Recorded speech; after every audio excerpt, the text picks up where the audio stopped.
Nice തിങ്കേഴ്സിന്റെ മറ്റൊരു വീഡിയോയിലേക്ക് ഏവർക്കും സ്വാഗതം. പ്രിയപ്പെട്ട കൂട്ടുകാരെ, ഇന്ന് ഞാൻ എത്തിയിരിക്കുന്നത് ലിറ്റിൽ കൈറ്റ്സ് പരീക്ഷയ്ക്ക് തയ്യാറെടുക്കുന്ന കൂട്ടുകാർ അറിഞ്ഞിരിക്കേണ്ട പ്രധാനപ്പെട്ട ചില ചോദ്യോത്തരങ്ങളുമായിട്ടാണ്. സമയം ഒട്ടും കളയാതെ നമുക്ക് വീഡിയോയിലേക്ക് കടന്നാലോ. ആദ്യത്തെ ചോദ്യം, UP ക്ലാസ്സിൽ ചിത്രരചനയ്ക്കായി ഉപയോഗിക്കുന്ന സോഫ്റ്റ്വെയർ ഏത്? UP ക്ലാസ്സിൽ ചിത്രരചനയ്ക്കായി ഉപയോഗിക്കുന്ന software. Answer colour paint. Spelling ശ്രദ്ധിക്കുക. COLOUR അല്ല, KOLOUR, കളർ പെയിന്റ്. അടുത്ത ചോദ്യം, UP ക്ലാസ്സിൽ ശബ്ദ ചിത്രീകരണത്തിനായി ഉപയോഗിക്കുന്ന സോഫ്റ്റ്വെയർ ഏത്? UP ക്ലാസ്സിൽ ശബ്ദ ചിത്രീകരണത്തിനായി ഉപയോഗിക്കുന്ന സോഫ്റ്റ്വെയർ ഏത്? Answer Audacity. അടുത്ത ചോദ്യം, റാസ്ബെറി പൈ എന്താണ് റാസ്ബെറി പൈ? Answer computer. അടുത്ത ചോദ്യം, കൈറ്റ് രൂപീകരിച്ച വർഷം അല്ലെങ്കിൽ രൂപീകൃതമായ വർഷം. ആൻസർ 2001. 2001 കൈറ്റ് രൂപീകൃതമായത്. ഓക്കെ. അടുത്ത ചോദ്യം, CDAC പുറത്തിറക്കുന്ന GNU Linux operating system. CDAC പുറത്തിറക്കുന്ന GNU Linux operating system. Answer Debian. അടുത്ത ചോദ്യം, പ്രധാനമായും ഇന്റർനെറ്റിലൂടെ സാമ്പത്തിക ഇടപാടുകൾക്കായി ഉപയോഗിക്കുന്ന ഡിജിറ്റൽ നാണയം.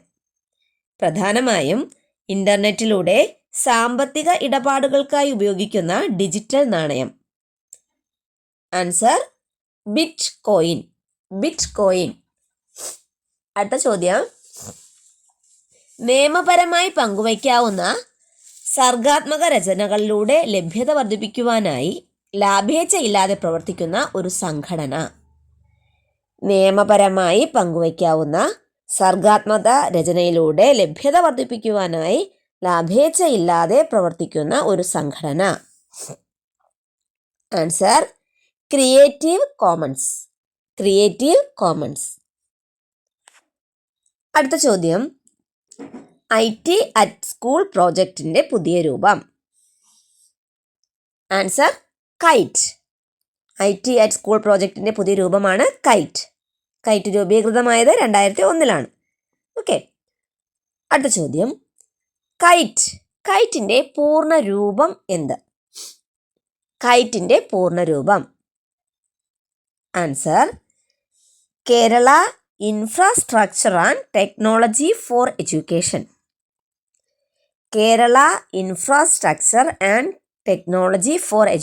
അതാണ് കൈറ്റ്. KITE, കേരള.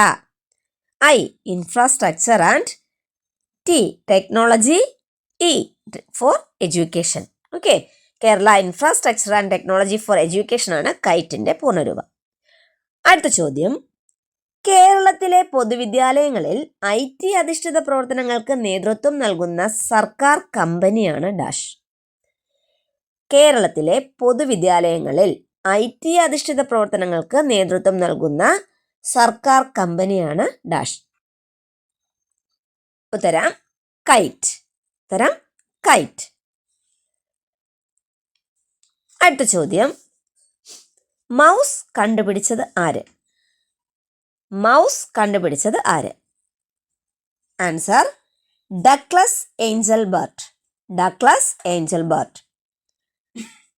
അടുത്ത ചോദ്യം, താഴെ തന്നിരിക്കുന്നതിൽ ഇൻപുട്ട് ഉപകരണം ഏത്?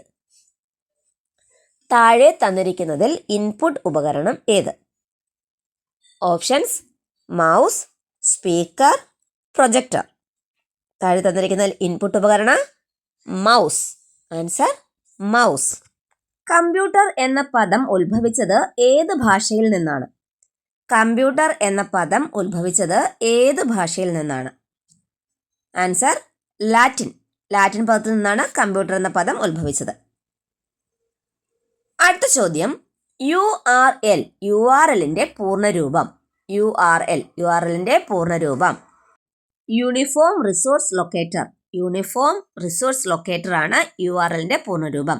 Uniform, resource, locator. Uniform resource locator. അടുത്ത ചോദ്യം, ഇന്റർനെറ്റിന്റെ പിതാവ് ആര്? ഇന്റർനെറ്റിന്റെ പിതാവ് ആര്? Answer Vinton Cerf. Vinton Cerf ആണ് ഇന്റർനെറ്റിന്റെ പിതാവ്. നേരത്തെ നമ്മളൊരു ക്വസ്റ്റ്യൻ പഠിച്ചു. മൗസ് കണ്ടുപിടിച്ചത് ആര്? മൗസ് കണ്ടുപിടിച്ചത് ആരായിരുന്നു?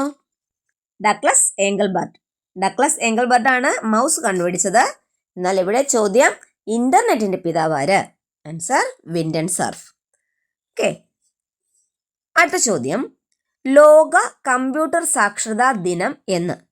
ലോക കമ്പ്യൂട്ടർ സാക്ഷരതാ ദിനം എന്ന്?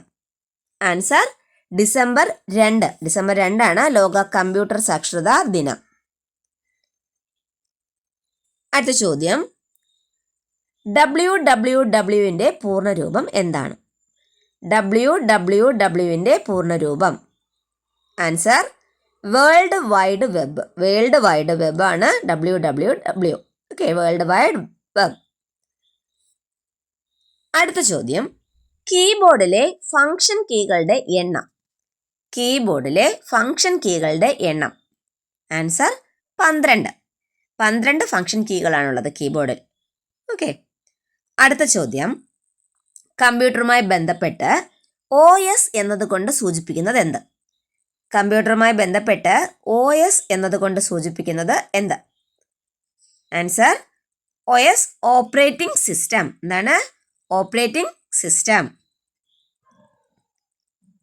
അടുത്ത ചോദ്യം, കമ്പ്യൂട്ടർ പ്രവർത്തിക്കാൻ ഉപയോഗിക്കുന്ന സംഖ്യാ സമ്പ്രദായം ഏത്?